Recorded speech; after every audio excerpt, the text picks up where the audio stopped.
situation, and people that are in the game of trying to get returns for their clients love ideas that have tremendous upside. So again, that's up to them. I don't know their clients. They make their own decisions. But the stock normally trades 500, 600, 700,000 a day. We're at almost 800,000, and we're at halftime here. We're at the halftime show. Do you think any of these prices become a point where the computer goes from selling to buying? I think that number's coming up. I think that they protect it because they know that's going to happen shortly. Right. I don't know the price, what it is, but again, we thought the 168 was big, and here they are. Today's number is going to be big. That's 750,000 right now. It's got to be at least north of 60%, so 70%. You're talking, out of 750, 500,000 more naked shorted. So who do you think's selling today? Who knows who's doing it? I have no idea. I mean, do you think there's any real selling? Any real share? No, zero selling. Listen, there's people that flip. There's people own 1,000 shares. They bought it, 5,000 shares. They want to make 50 cents, and they move along. That's that. Longs can only sell at one time. So if we're taking in anybody who's flipping it, good luck. Congratulations. You made a few bucks. I could care less. And now there's other people scooping it up. That's how it goes. That's how the stock. Do you think the people who sold NVIDIA at 403, do you think the people bought it feel bad about the people they bought it from after they made 70 points on it? No, that's how it goes. There's no crying in baseball. There's no crying in baseball, and that's how it goes. And, it's a quiet day. There's not much more I can say. You can obviously see there's accumulation, serious accumulation. When the accumulation goes from below 5 to now they're paying up to almost $6, I told you, institutions like yourself, they sit there and say, hey, I want to buy 5 million shares. I'm buying 10 million shares. Move it up a little bit. Let's see if we get some stock. And then all of a sudden the stock, the shorts who are the sellers here stop selling, then it moves up a little bit more. For all I know that the funds have got a $6 top, and they move it up to this level, and later on, that normally happens on the close where they start to jam it through a number. You'll start seeing. My opinion, I think the stock closes 630, 670 range. What's going on with the real short, do you think? Well, we'll find that data out on what day is that? Hold on a second. Shortsqueeze.com. Let's see when that data is due. Well, if they borrowed those shares last week, the 400,000, remember they borrowed it? Right. That goes on to the short, which is 244, so we should be up 544. And that's all underwater, by the way. And the next update is September 12th is when we get our next update on the real short. So what if they had to cover? What happens to the stock price? Oh, listen, I don't see any crossing or washing trades. Washing and crossing always happens when the stock's going down, never on the way up. You never see them cross, the stock 575 to 580. Hey, cross 30,000 at 580. They always cross it on the bid side of 575. So if you're not seeing any trades like that, they're not doing it. These are real buyers. They're still shorting it, playing games, but it's okay. They can see the accumulation. They're not. When they stop attacking it down, that means they know the buyers are there. Right. So the buyers are standing here, let's say at 560, 570, they could see it, and that's when they stop. And then they just went like tonight, now they got 2,100 at 580, and, they're not hitting it. So before they used to knock it down every tick, right? Right. When you don't see that, when you don't see the market makers moving lower every second, that means they know the buyers are here. Why? Because they don't want to sell the stock, really. Well, they're trying to. Their whole game is to get us to sell the stock, and if we're not selling it, okay, they don't want to initiate it anymore.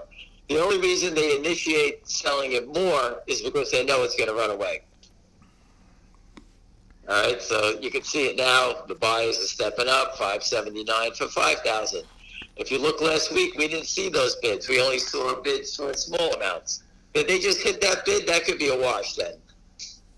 But if it went 579 for 5,300, if someone can check their time in sales, well, I guess not. Normally, when you see a bid for 5,300 and it's hit immediately, that means that that's a wash trade. Because for someone to buy 5,300 and sell 5,300 in 1 second, that means the shorts wash the trade. Because that's impossible. You know, you can't even type in that fast to hit that bid that fast. And so exactly what they had. That kind of manipulation is okay, though. You can tell that it's immediate when they sell exactly the same amount that's on the bid, and they know it's going there. They have it already programmed to do it. So that's free-range trading. We call that. That's perfectly acceptable, I guess. Right, but so again, if you're watching the stock, change the symbol. Any stock you trade that's trading just like you see in finger motion. If any stock that you are following has the same pattern like this, that is a buy signal. That means the stock is ready to go, which is soon. This is professional accumulation at the highest level. Do you think the shorts, who might be more people than just Lynn Partners, do you think they're more professional than Power Up Lending and the Kramers? In other words, will they be quicker to cover their losses and just buy in than Kurt Kramer was? Yes, listen, this gang, Lynn Partners, is very different. You know, you could see that just from the people associated with the Kramers, it's like, they got Charlie Mayo. He's a garbage man. That's a garbage man. That's a garbage man who's making believe he's studying the stock market. He's got a white fetish, as we see on Twitter. Right. That's a garbage man. Right. Lynn Partners, as much as we don't give a shit about them, these guys are Madison Avenue.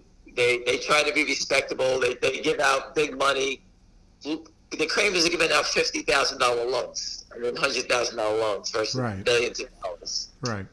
Very different, different criteria, different player.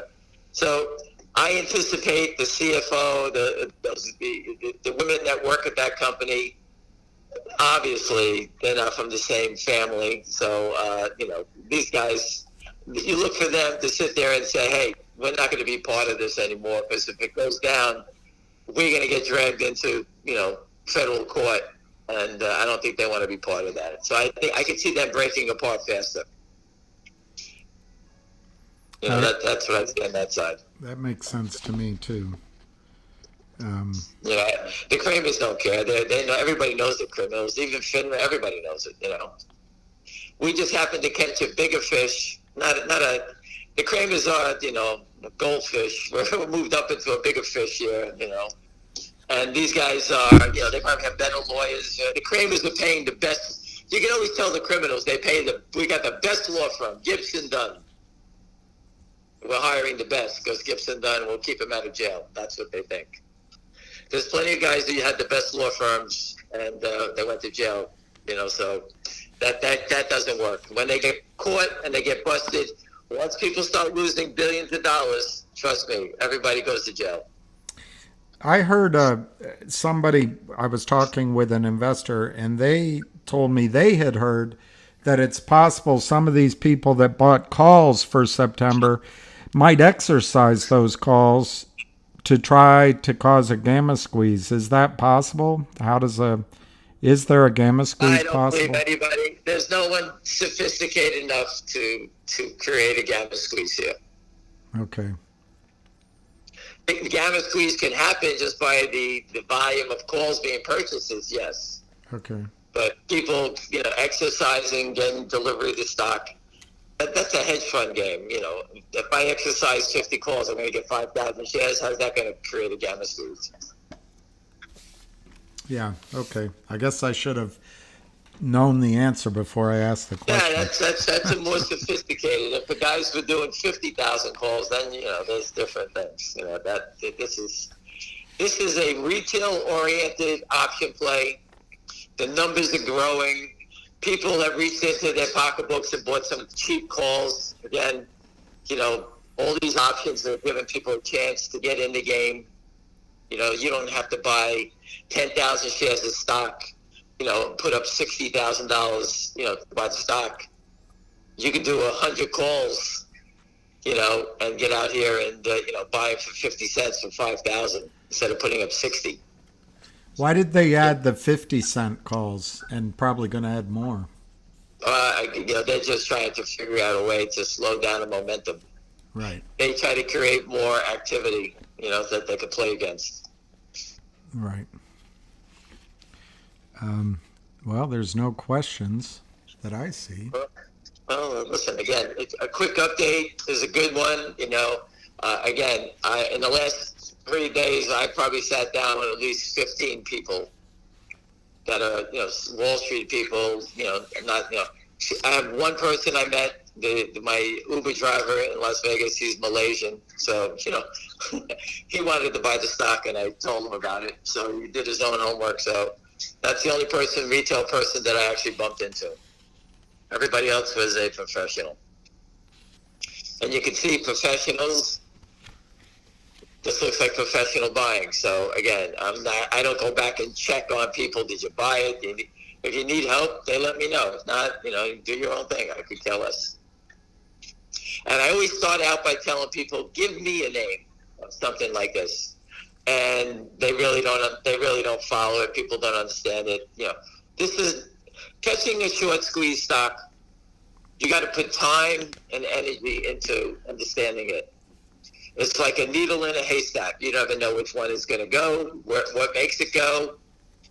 All right, but this is something that these guys have helped trap themselves. They stayed too long at the dance, and now they got a big problem. Would you use stop losses or trailing stop losses? Never. If the stock goes higher and you're nervous, you sell 100 shares and then go buy some puts. You can go out and buy, some cheap puts. Let's say the stock is $50 and you want to hold on to the stock. You sell a little bit and you buy some cheap puts. God forbid it ever goes back down. You can do it that way. You can buy puts now. They're basically all worthless. The put side is worthless right now. So that tells you that these guys are running out of steam. If you're deploying new money, would you buy Finger or GTII? Well, you have to make that determination. All I can tell you is that in this battle, I thought GTII was going first, and all of a sudden they flip-flopped. In my opinion, I would buy the stock that looks like it's going now, and then you can always come back and buy the other one. You won't be able to buy it at 65 cents.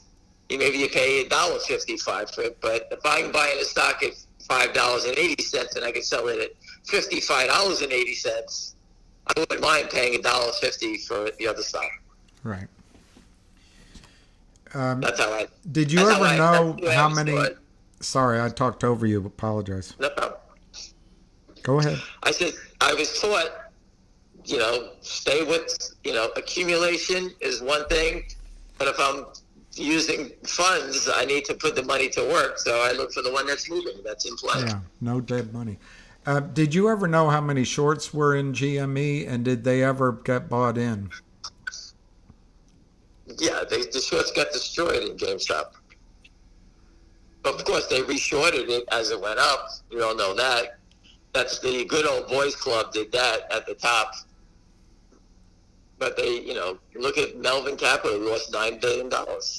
You know how many small hedge funds and small guys were blown out? They don't have enough body bags for all the people that got lost money in that one. I don't know how to translate this question, so I'll just ask it the way it's written.